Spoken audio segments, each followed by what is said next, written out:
अस्सलाम वालेकुम। अच्छा, इससे पहले लास्ट क्लास में हमने डिस्कस किया कि अगर आपके पास दो फोर्सेस हैं किसी रिजिड बॉडी पे, वो एक्ट कर रही हैं, तो उनका रिजल्टेंट कैसे फाइंड किया जा सकता है, वो सारा प्रोसीजर, उससे रिलेटेड कुछ क्वेश्चंस हमने डिस्कस किए।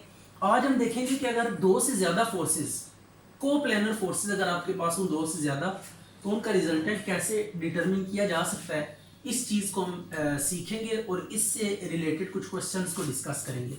तो इसके लिए जो चीज़ें रिक्वायर्ड हैं वो देख लेते हैं पहले। Consider P1 P2 up to so on Pn be n coplanar forces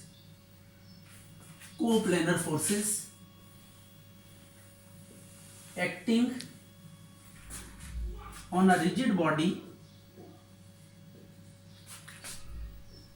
body making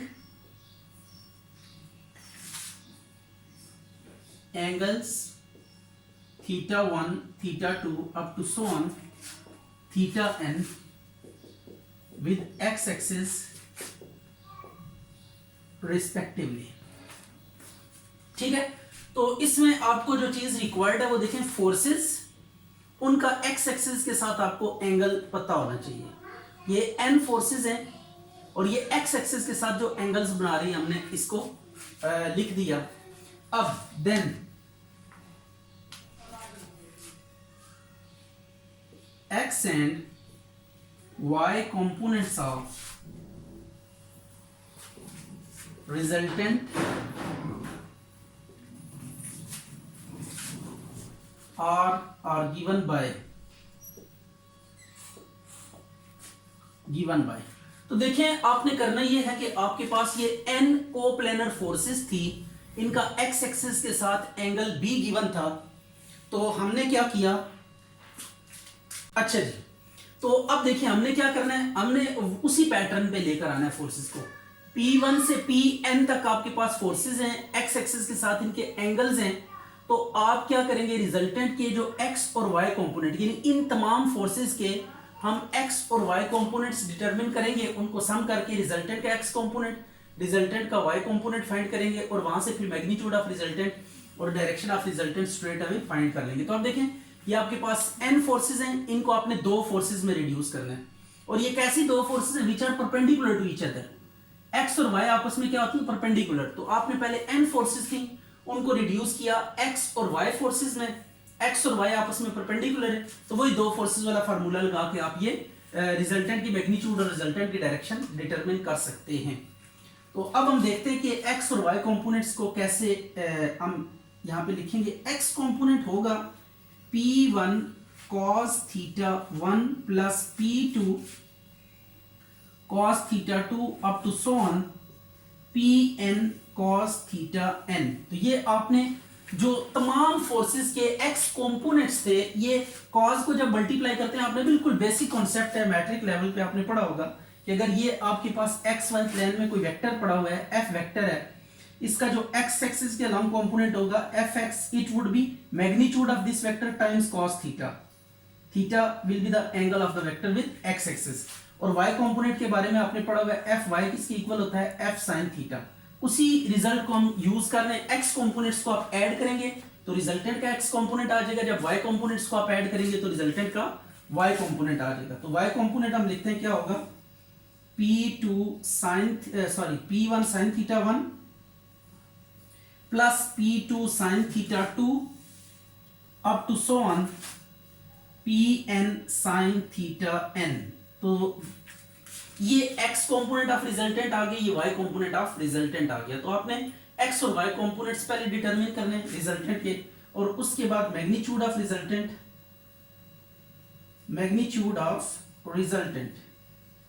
magnitude of resultant का फार्मूला क्या होगा हमारे पास, r is equal to square root x square plus y square. अब आप सोच रहे होंगे जो हमने फार्मूला पढ़ा था दो फोर्सेस के रिजल्टेंट का, वो क्या था, P square plus Q square plus 2pq cos alpha, यही था ना।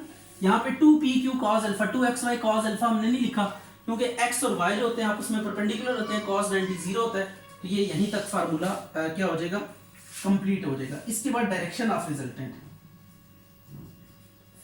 Direction of resultant, direction of resultant क्या होगी, ये फाई। ये आपके पास फाई डिटरमिन करने का तरीका यहाँ पे जो है वो ये है, tan inverse y over x। तो this is formula for the direction of resultant. तो इसमें भी आप वही फार्मूला अप्लाई कर सकते हैं जो दो फोर्सेस वाला हमने किया था, और इसमें अल्फा को 90 पुट करेंगे तो सेम ये फार्मूला डेवलप हो जाएगा। तो ये आपके पास है कि अगर आपके पास n कोप्लेनर फोर्सेस गिवन हो जो किसी रिजिड बॉडी के ऊपर एक्ट कर रही है, तो देन आपको क्या करना होता है, आपको इस तरीके से रिजल्टेंट का एक्स कंपोनेंट यानी तमाम फोर्सेस के एक्स कंपोनेंट्स को जब ऐड करेंगे तो रिजल्टेंट का एक्स कंपोनेंट आएगा, और वाई कंपोनेंट्स को जब आप ऐड करेंगे तमाम फोर्सेस के तो रिजल्टेंट का वाई कंपोनेंट आ जाएगा। फिर इन दोनों कंपोनेंट्स के स्क्वायर्स का सम और अंडर रूट करेंगे, रिजल्टेंट की मैग्नीट्यूड दोनों कंपोनेंट्स को डिवाइड करके tan इनवर्स अप्लाई करेंगे तो आपके पास डायरेक्शन ऑफ रिजल्टेंट, लेकिन ये डायरेक्शन आएगी with respect to x axis, ये बात याद रखिएगा, ठीक है। आप ये बात याद रखें कि ये जो फाई होगा, phi is angle of r with x axis, ये एक्स एक्सिस के साथ एंगल है रिजल्टेंट का, ठीक हो गया। तो ये आपके पास फार्मूलेशंस है जो एन कोप्लेनर फोर्सेस का रिजल्टेंट फाइंड करें। हमारे पास डायरेक्ट मेथड कोई नहीं है, हमें इस resultant of an coplanar forces find करने के लिए हमें फ्रेम ऑफ रेफरेंस को बेस बनाना पड़ता है। तो यूं कह लें कि इसमें एक एडिशनल वर्क आपको करना पड़ेगा कि जितनी भी फोर्सेस गिवन है पहले आप उन्हें frame of reference x y plane में लेकर जाएंगे तमाम फोर्सेस को, एक्स एक्सिस के साथ तमाम फोर्सेस का एंगल आपको पता होना चाहिए। आफ्टर दैट हम एक्स और वाई कंपोनेंट्स डिटरमिन करके मैग्नीट्यूड और डायरेक्शन डिटरमिन फाइंड कर लेंगे। अच्छा, क्वेश्चन नंबर है आपके पास 3, इसमें आपको ना तीन फोर्सेस गिवन है। कहता है x p plus x q plus x act at a point in the directions of the sides of an equilateral triangle. तो ये तीन फोर्सेस एक्ट कर रही हैं किसी इक्विलेटरल ट्राइंगल की साइड्स के अलोंग। या आपके पास कोई इक्विलेटरल ट्राइंगल क्या होती है, whose all sides are of equal length and every interior angle will be of 60 degree. ये आपके पास तीन फोर्सेस एक्ट कर रही हैं, x p plus x and Q plus x. ये तीन फोर्सेस हैं, x p plus x q plus x act at a point in the directions of the sides of an equilateral triangle taken one way round. ठीक है, taken one way round. ये आपने anti clock, जब one way round लिखा हुआ तो आपने anti clockwise order को ही फॉलो करना है। ये एंटी क्लॉकवाइज ऑर्डर में फोर्सेस लग रही हैं यहाँ पे, take in one way round, show that they are equivalent to two forces p and q. यानी इनका जो रिजल्टेंट होगा वो दो फोर्सेस के इक्विवेलेंट होगा और उनका जो एंगल होगा, यानी जो दो फोर्सेस होंगे उनके बीच में एंगल 120 डिग्री होगा। तो हमने अब रिजल्टेंट फाइंड करना है, तो इसके रिजल्टेंट में ना आपके पास सिर्फ दो फोर्सेस आनी चाहिए, पी और क्यू वाली। यानी एक्स खत्म हो जाएगा जब आप रिजल्टेंट फाइंड करेंगे। तो रिजल्टेंट की मैग्नीट्यूड में एक्स जो है ना, यूं कह लें कि एक्स पे डिपेंड नहीं करेगा इसका रिजल्टेंट। तो अब देखते हैं इसको कैसे हम स्टार्ट लेंगे। तो सबसे पहले जो फोर्सेस का हम स्टार्ट लेंगे वो कुछ इस तरह से लेंगे कि एक्स वाई प्लेन यहाँ पे ड्रॉ करेंगे। ये आपके पास क्या है, एक्स वाई प्लेन। अब एक्स वाई प्लेन ले लेने के बाद इसमें हम इन तीनों फोर्सेस को क्या करते हैं, फिट करते हैं। सबसे पहले ये एक्स वाली फोर्स को हम फिक्स करते हैं, और ये बात ध्यान में रखिएगा कि जो टर्मिनल पॉइंट है तमाम फोर्सेस का, उसको आपने ओरिजिन से स्टार्ट लेना है। ये देखिए, ये आपके पास इसकी टेल है, इस टेल को ओरिजिन पे रख के डायरेक्शन यही रखते हुए आप ये फोर्स ड्रॉ करेंगे तो it would be like this. ये पहली फोर्स आ गई एक्स, ठीक हो गया। अब दूसरी फोर्स, इसकी भी डायरेक्शन को बिल्कुल ऐसे रखते हुए टेल को उठा के ओरिजिन पे रख दें। ये आपके पास क्या आ गई, दूसरी फोर्स आ गई, which is P plus x. And the third one is, इसकी टेल ये है, तो इसको भी बिल्कुल यही ऑर्डर रखते हुए बस इस वेक्टर को यहां से उठा के ना टेल को ओरिजिन पे फिक्स करना है। तो ये ओरिजिन पे रखा हमने, तो ये आपके पास आ गई क्यू प्लस एक्स, राइट हो गया। अब हमने क्या करना है, हमें जो चीज चाहिए रिजल्टेंट फाइंड करने के लिए वो ये होता है कि फोर्सेस और उनके एक्स एक्सिस के साथ एंगल्स चाहिए होते हैं। तो सबसे पहले हम यहां पे लिखेंगे फोर्सेस विद देयर एंगल्स। अच्छा जी, अब हमने क्या करना है, इन फोर्सेस का जो एंगल्स हैं एक्स एक्सिस के साथ वो फाइंड करना है। विद एक्स एक्सिस और यहां पे तीनों फोर्सेस ड्रॉ करते हैं और उनका एंगल विद एक्स एक्सिस लिखते हैं, एक्स पी प्लस एक्स और क्यू प्लस एक्स। अब देखिए, जो पहली फोर्स है आपके पास ये एक्स, ये एक्स एक्सिस के ऊपर पड़ी हुई है, मीन टू से कि एक्स एक्सिस और ये एक्स फोर्स के बीच में जो एंगल होगा वो जीरो होगा। ये पैरेलल है, कोलिनियर है या पैरेलल है, तो पैरेलल या कोलिनियर फोर्सेस जो होती हैं उनका एंगल जीरो होता है। तो ये हम क्या कर देंगे, यहाँ पे 0 डिग्री लिख देंगे, एक्स एक्सिस के साथ इसका एंगल 0 है। अब दूसरी फोर्स देखिए, सेकंड क्वाड्रेंट में जा रही है, ये सेकंड क्वाड्रेंट में है, इक्विलेटरल ट्रायंगल थी, हर इंटीरियर एंगल कितना था, 60 डिग्री था। तो अब 60 डिग्री को बेस बना के हम क्या करेंगे, सेकंड क्वाड्रेंट में मूव करेंगे। तो आपने ये बात याद रखनी है कि जब कभी भी सेकंड क्वाड्रेंट में कोई वेक्टर पड़ा हुआ होगा तो इक्विलेटरल ट्रायंगल के केस में 180 में से हम क्या करेंगे, वैसे जो भी एंगल होता है उसको माइनस करते हैं, तो 180 माइनस थीटा, यहाँ पे क्या करेंगे 180 माइनस 60 करेंगे, 180 माइनस 60। और इसको देखिए थर्ड क्वाड्रेंट में लाई कर रही है फोर्स, तो ये जो थर्ड फोर्स है ये Q प्लस एक्स, ये थर्ड क्वाड्रेंट में जा रही है। तो थर्ड क्वाड्रेंट में हम क्या करते हैं 180 प्लस थीटा करते हैं, यहाँ पे करेंगे 180 प्लस थीटा, ये आ गया। तो अब ये तीनों फोर्सेस के एक्स एक्सिस के साथ एंगल्स हमें मिल गए। अब इसको लेकर हम क्या करेंगे, रिजल्टेंट एक्स और वाई कंपोनेंट्स फाइंड करेंगे। तो let x dash and y dash be the components of resultant, ये रिजल्टेंट के कंपोनेंट्स हैं। तो एक्स प्राइम कितना आएगा, x cos 0 degree plus p plus x cos 180 minus 60 plus q plus x cos 180 plus 60। ये 60 इसलिए किया कि गिवन ट्रायंगल जो है ना वो इक्विलेटरल ट्रायंगल है। तो अभी आ जाएगा x prime is equal to cos 0 1 होता है, और यहाँ पे आप ये बात याद रखिए जब भी 180 खत्म करते हैं ना कॉस या साइन में से, तो बाहर एक माइनस मल्टीप्लाई होता है। ये 180 यहाँ से खत्म करेंगे तो बाहर एक माइनस मल्टीप्लाई होगा p प्लस एक्स, और कॉस 60 की वैल्यू कितनी होती है 1/2, कॉस 60 की वैल्यू होगी 1/2। ये टेबल से इसी तरह ये 180 खत्म करेंगे तो ये बाहर साइन नेगेटिव हो जाएगा, q प्लस एक्स और कॉस 60 की वैल्यू 1/2, राइट हो गया।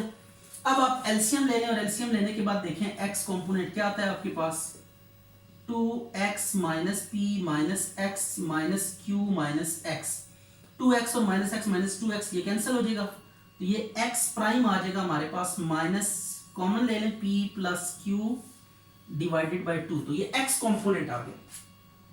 अब बिल्कुल इसी पैटर्न पे हमने क्या करना है, y कंपोनेंट भी फाइंड करना है। तो अब y कंपोनेंट के लिए हम इसी को थोड़ा अमेंड करते हैं, और y कंपोनेंट, इस x कंपोनेंट को मैं यहाँ अलग से लिख देता हूँ क्योंकि इसकी जरूरत पड़ेगी रिजल्टेंट में। तो x प्राइम हमारे पास कितना आ गया, minus into p plus q by 2, ये x कंपोनेंट आ गया। अब y कंपोनेंट के लिए क्या करेंगे, cos की जगह पे साइन आ जाएगा, cos की जगह पे साइन 0, ये साइन, बाकी सेम टू सेम है, सिर्फ cos की जगह पे साइन आएगा। तो ये कंपोनेंट कौन सा बन जाएगा, y प्राइम बन जाएगा। इसको भी y प्राइम का नाम दे दें, y प्राइम, और ये आ गया y प्राइम। अब देखते हैं कि एंगल्स पे साइन 0 कितना होता है 0 डिग्री। अब साइन में 180 जब खत्म होगा तो बाहर माइनस आएगा, एंगल का माइनस भी बाहर जाएगा। सेकंड क्वाड्रेंट में वैसे भी साइन पॉजिटिव होता है, तो अब आप यहाँ पे प्लस ही रहने देंगे। तो 180 खत्म करेंगे, एक 180 की वजह से माइनस बाहर आएगा और एक एंगल का माइनस, तो 180 का माइनस यानी 180 का एक माइनस है, एक ये वाला माइनस है, माइनस इंटू माइनस क्या हो जाएंगे, प्लस हो जाएंगे, तो प्लस आ जाएगा बाहर, ये प्लस आ गया। और साइन 60 की वैल्यू होती है स्क्वायर रूट 3/2, और इधर भी स्क्वायर रूट 3/2, यहाँ 180 का माइनस आ जाएगा बाहर, 180 खत्म होगा। तो अब अंडर रूट 3/2 हम क्या करते हैं, कॉमन ले लेते हैं, अंडर रूट 3/2 कॉमन लेंगे, और कॉमन लेने के बाद देखते हैं कि इसका क्या रिजल्ट हमारे पास आता है। स्क्वायर रूट 3/2 कॉमन ले लेते हैं, ये 0 वाला छोड़ दें, अंडर रूट 3/2 ये आ गया p plus x minus q minus x, x x से कैंसिल हो गया, तो y prime is what, under root 3/2 p minus q, ये y कंपोनेंट भी आ गया। अब हम क्या करेंगे, x और y कंपोनेंट जब हमारे पास आ चुके हैं तो अब हमने रिजल्टेंट की मैग्नीट्यूड लिखनी है। रिजल्टेंट की मैग्नीट्यूड का फार्मूला पड़ा हुआ है, एक्स प्राइम का स्क्वायर होगा और वाई प्राइम का स्क्वायर। तो एक्स प्राइम का स्क्वायर करते हैं वाई प्राइम का स्क्वायर, तो we get what, resultant, magnitude of resultant. Now magnitude of resultant is, ये r is equal to square root x prime का स्क्वायर वाई प्राइम का स्क्वायर। तो x और y की वैल्यूज पुट करें। x की वैल्यू कितनी है, minus p plus q divided by 2 का स्क्वायर, और ये आ गया square root 3/2 p minus q का होल स्क्वायर। अब स्क्वायर को ओपन भी करते हैं और सिंप्लीफाई करते हैं, स्क्वायर की वजह से ये माइनस खत्म हो जाएगा, आ जाएगा p प्लस क्यू का square by 4, p minus q का स्क्वायर बाय 4। एलसीएम ले लें इसका, तो this would be p square plus Q square plus 2pq plus 3 into P square plus Q square minus 2pq। Multiplication करके common लेना है। अब ये जस्ट सिंप्लीफिकेशन है, नथिंग एल्स। ये सिंप्लीफाई करेंगे, ये ऐड करेंगे इनको, तो कुछ इस तरह से रिजल्ट आएगा आपके पास। मैं अब इसका डायरेक्ट रिजल्ट लिखता हूँ। ये आपके पास आ जाएगा P square plus Q square minus P Q, right हो गया। तो अब देखें जरा, आपने क्या किया, P square plus Q square minus P Q, ये सारे कल P square plus 3p square 4p square Q square plus 3p Q square 4q square, 2p में से 3 2 6 माइनस करेंगे तो 4q आ जाएगा, 4 कॉमन लेके काट दिया। अब हमने यहाँ पे ना 2 से मल्टीप्लाई डिवाइड करना है, p square plus Q square plus 2pq into minus 1/2। तो माइनस 1/2 को हम क्या लिख सकते हैं, cos 120 डिग्री भी लिख सकते हैं, p square plus Q square plus 2pq cos 120 degree. तो ये आपके पास रिजल्टेंट आ गया। तो अब इस रिजल्टेंट में देखें x फोर्स आपको नजर नहीं आ रही, तो x यहां से एक्सक्लूड हो गया है। तो ये p square plus Q square plus 2pq cos 120 minus 1/2 के इक्वल होता है।